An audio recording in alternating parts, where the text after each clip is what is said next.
नमस्कार। आप सब कैसे हैं? मुझे आपसे कुछ कहना है। काफ़ी साल पहले की बात है कि मेरे दोनों बच्चे बहुत छोटे छोटे थे। तो मेरी एक कज़न बहन थी, उसकी सास ना एकदम तबीयत ख़राब हो गई। तो मैं बहुत बार, वो मेरे घर के पास ही रहती थी, थोड़ी सी दूर पे रहती थी, मैं उसको बहुत देखने जाती। तो काफ़ी दिन वो ना बीमार रहे, बहुत बीमार हो गए। उनका बहुत बड़ा परिवार था, उनके 4 बेटे थे, एक बेटी थी, उनकी अपनी भी रिश्तेदारी बहुत ज़्यादा थी। वो इतनी अच्छी लेडीज़ थी, इतनी, वो अपनी बहुओं, पोते पोतियाँ और अपने बेटों को, अपनी बेटी को और अपने दामाद को बहुत, उनके बच्चों को बहुत प्यार करती थी। उनको ही नहीं प्यार करती थी, वो गली गवांड सबसे सबका भला करती, सबके घर में रौनक लगाती, हमेशा हंसती रहती, अपनी कोई प्रॉब्लम कभी किसी को नहीं बताती थी, जो भी उनके घर आता। लेकिन वो जो भी इज्जत करती ना, वो अपने बजट में करती थी, और वो कोई काम नहीं करती थी कि मतलब जो भी कहती, अगर इज्जत करो ना, थोड़ी सी चाय करो, प्यार से उसको चाय पिला दो ना, वो ही बहुत ज़्यादा, 4 प्लेटें लगाने की बजाय। मतलब वो ऐसी थी, मतलब कोई नहीं, वो ऐसा दिखावे वाला उसको कोई काम पसंद ही नहीं। और अगर कोई उसके सामने दिखावा करता ना, तो वो उनको बिल्कुल पसंद नहीं आता। मैं काफ़ी, वो बीच में फिर ठीक हो गए तो मैं कभी कभी फिर भी उनके घर जाती थी अपनी बहन को मिलने के लिए। तो मेरी बेटी को ना, मेरे बेटे को बहुत प्यार करती थी, और मेरी बेटी को इतना प्यार करती थी, उनको मेरी बेटी बहुत प्यारी लगती थी, बहुत प्यारी लगती थी। उसकी फ्रॉक चीज़ें उसको ना बहुत अच्छा लगता था। मैं भी, उनके घर के पास मार्केट था, ज़्यादा मार्केट तो मेरे घर के पास ही थी, लेकिन कुछ चीज़ें उनके घर के पास ही मिलती। कभी कभी मार्केट जाती तो वो रास्ते में मिल जाती, तो खींच के अपने घर जरूर ले जाती, नहीं तुमको चलना है। फिर मतलब ये उनके घर के बाहर ही समोसे वगैरह ये मिलते थे, वो मेरी बहन को बोलती आप चाय बनाओ, तब तक ना मैं लेके आती हूँ। मतलब और कुछ नहीं करती थी, जितना हमें चीज़ चाहिए वो उतनी देती, अपने पोतेों के लिए और मेरे बेटे के लिए भी थोड़ा थोड़ा जो भी होता है सामान प्यार और श्रद्धा से लेके आती।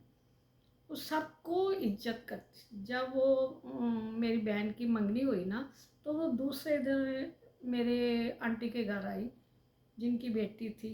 और उनको, उनके आके, उनका बहुत छोटा सा घर था बहुत, लेकिन वो इंसान बहुत अच्छे थे। कुछ वक्त के कारण उनको वो बहुत छोटा घर लेना पड़ा।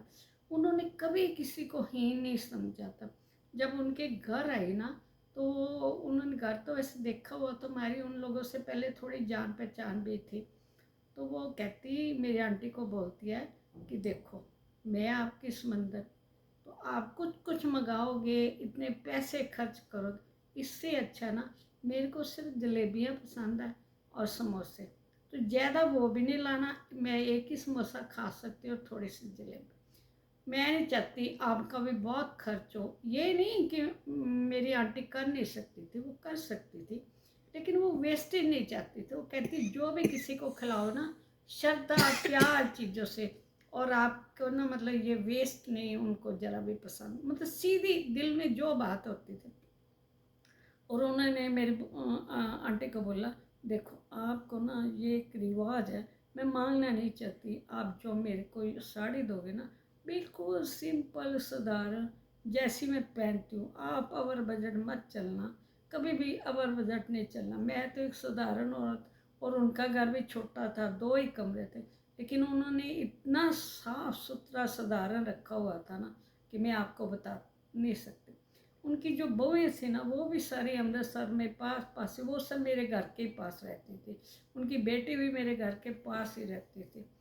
मतलब वो अपनी, जैसे उनकी कोई बहू की माँ या उनका कोई रिश्तेदार मिलता, वो उनको बहुत प्यार से इज्जत से मिलती। और कभी कभी वो लोग उनके घर के पास से जाते, तो सबको खींच के अपने घर लेके जाती, ये नहीं सोचती कि मैं लड़के की माँ हूँ कि ये हूँ वो।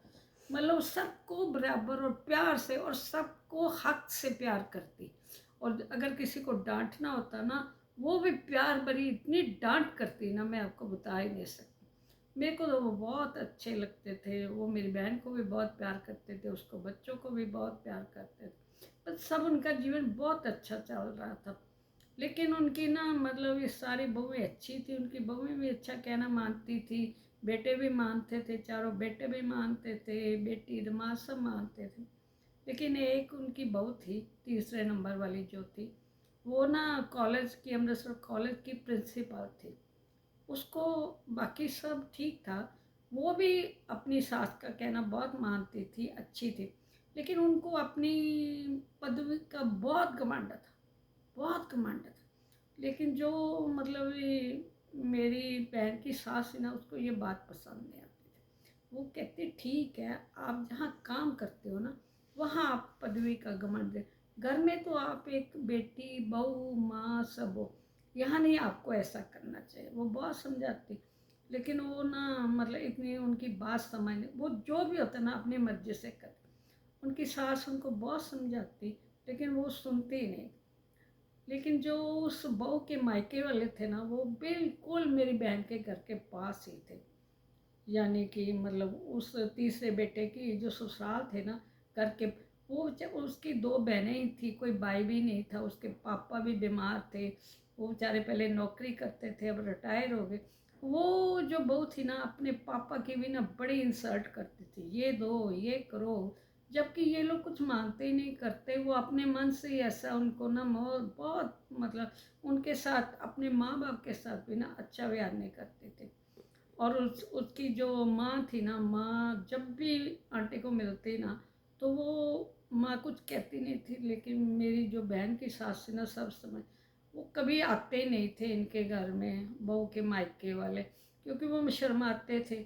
उसकी एक बड़ी बहन भी थी, वो भी बहुत अच्छी, लेकिन जो आंटी थी ना, वो कभी कभी बीच में ना उनके घर चला जाया करती थी, थोड़ी देर बैठ आती, बातें कर आती, और उनको बहुत सतावना दे के आती कि आप, मैं ना काफ़ी चीज़ें ठीक करूँगी, आप वो आपकी बेटी नहीं, अब मेरी बेटी है। मेरे को भी कहती बुरा लगा, वो मेरे साथ व्यवहार गलत कर ले, मेरे को नहीं बोल, लेकिन वो आपके साथ गलत व्यवहार करती है ना, मेरे को बहुत बुरा। वो माता रानी की बहुत बड़ी भक्त थी आंटी, बहुत ज़्यादा। उनका सारा परिवार भी माता रानी का बहुत भक्त। उसको कोई भी इंसान माता रानी की बेइज्जती करता था ना, तो मतलब जैसे अपनी माँ की या कोई, वो माँ, किसी भी माँ को कोई कुछ कहता ना, तो जहाँ इंसान अपनी माँ के लिए ड्यूटी नहीं करता था, उसको बहुत बुरा लगता था। और ये बहू उनको इसलिए पसंद नहीं थी कि ये उनको तो कुछ नहीं कहती थी, सुनती या नहीं सुनती, लेकिन वो जब अपनी माँ बाप का मतलब अपमान करती थी, उनको कुछ समझ ही नहीं। उसके पास दो गाड़ियाँ थी, लेकिन उसके माँ बाप कभी बीमार होते या उनको पूछ, वो अपनी पदवी में इतना उसको घमंड, हर वो बोलती, जिस माँ बाप ने देखो इतनी ऊंची पदवी दी, इतना सब कुछ दिया, तो तू इनको इतना नखरा क्यों दिखा रही है? तू तो उनकी हेल्प कर, देखो कोई मना नहीं करता, तो उनको पूछ, उनको हॉस्पिटल लेके जा, उनकी किस हर तरीके से हेल्प कर। उनका कोई बेटा भी नहीं है, बड़ी बहन भी बहुत उसको प्यार करती, वो बड़ी बहन का भी ना बहुत निरादर करती। एक दिन क्या हुआ कि उनके ना दामाद की डेथ हो गई, आंटी के दामाद की। वो उनको बहुत सदमा लगा, बहुत परेशान हो गई आंटी, इतनी परेशान हो गई कि वो उनके अपने दामाद के चक्कर में ना उनके हस्बैंड की भी डेथ हो गई। फिर थोड़ी देर आंटी काफ़ी बीमार रहने लगी, अब उठती उठती कम ही थे। पहले आंटी इतना काम करती थी ना, बहुत मतलब कम काम करती थी, अब उसका मन ही नहीं लगता था। फिर एक दिन क्या हुआ कि वो बहुत बीमार हो गई। मैं बहुत बार बीच बीच में जाके अपनी बेटी को ले जाती, क्योंकि बेटा छोटा था ना, उसको घर में सुला के चली जाती थी। और मैं जाती तो वो मेरी बेटी को इतने आशीर्वाद देती, मेरे को भी बहुत आशीर्वाद देती, अपनी बहू को भी, सबको बहुत आशीर्वाद। एक दिन मेरे को नहीं पता था, उनकी बहुत तबीयत खराब हुई। डॉक्टर ने बोला कि आप ना इनको मतलब जिसको बुलाना है बुला लो, या जो करना है। अब ये ना मतलब उनको इतना गम लग गया था कि ये अब बचेगी नहीं है। तो वो, लेकिन उनकी ना आवाज़ में वही वही चीज़ थी, वैसे उनकी तबीयत बहुत ख़राब थी। उन्होंने जो उनकी चारे बहुओं को बुला लिया, बेटी और सब बाकी जो उनके आसपास गली गवांड या बहुत जो रिश्तेदार थे, उनकी रिश्तेदारी भी बहुत थी, काफ़ी लोग आ गए। और मैं भी अचानक चली गई, मेरे को इतना नहीं पता था कि उनकी तबीयत खराब। सब लोगों ने उनसे ना बहुत आशीर्वाद मांगा, कि जैसे कोई मरने वाला होता है तो उससे बोलते हैं ना, आप जाते जाते हमें आशीर्वाद दे के। उसने सबको इतने ज़्यादा आशीर्वाद दिए, इतने आशीर्वाद दिए, मेरे को, मेरी बेटी को, मेरे बेटा जो घर में था उसको भी, अपना जितना भी बहुएं बेटियां, बहू, पोता पोतियां और उनके गली गवांड, उनके सबको मतलब बहुत अच्छी।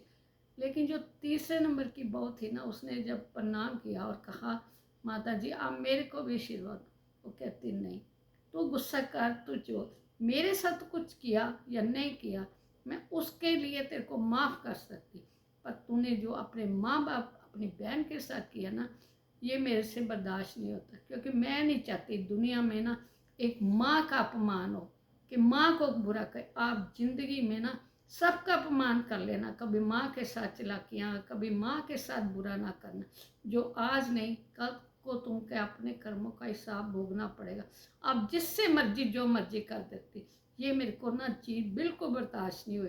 तेरे माँ बाप ने तेरे को कैसे पढ़ाया, कितना बेचारे ने मजबूरी, तो उनको ही ऐसा सब दिखाती रही, उनकी बेइज्जती करती रही। तो मैं इसलिए तेरे को ना, चाहे तो गुस्सा कर कुछ, मैं तेरे को ज़िंदगी में माफ़ नहीं कर। सब लोगों ने बोला माता जी आप इसको भी माफ़ करके, तो वो कहते नहीं, आप जो कहना चाहते हो कह लो। जो इंसान अपनी माँ की बेइज्जती करता है, माँ को दुखी करता है, वो मेरे को बिल्कुल नहीं अच्छा। मैं तेरी सास माँ भी तो मेरी बेइज्जती कर लीजिए, मेरे को जो करती मेरे को नहीं बुरा लगता। लेकिन तुमने जो अपने माँ बाप का बेइज्जती की ना, ये मेरे को बहुत बुरी चीज़ लगी। वो उसको सचमुच वो उसको छोड़कर सबको बहुत आशीर्वाद दे गई। इसलिए मेरे ख्याल में ना आप सबको माँ की इज्जत करनी चाहिए, माँ की कभी बेइज्जती, और माँ को कभी छोड़ना भी नहीं चाहिए। आप सोचते ना उसको छोड़ के आप बहुत तरक्की कर लोगे, कभी नहीं। कर्मों का हिसाब तो आपको भी देना। कल आपके भी ऊपर इतिहास तो अपने आप को दोहराता है, आपको भी शायद दोहराना पड़े। इसलिए पहले कुछ ऐसा काम मत करना जिससे आपकी घर में जो बैठी माँ है ना वो दुखी हो।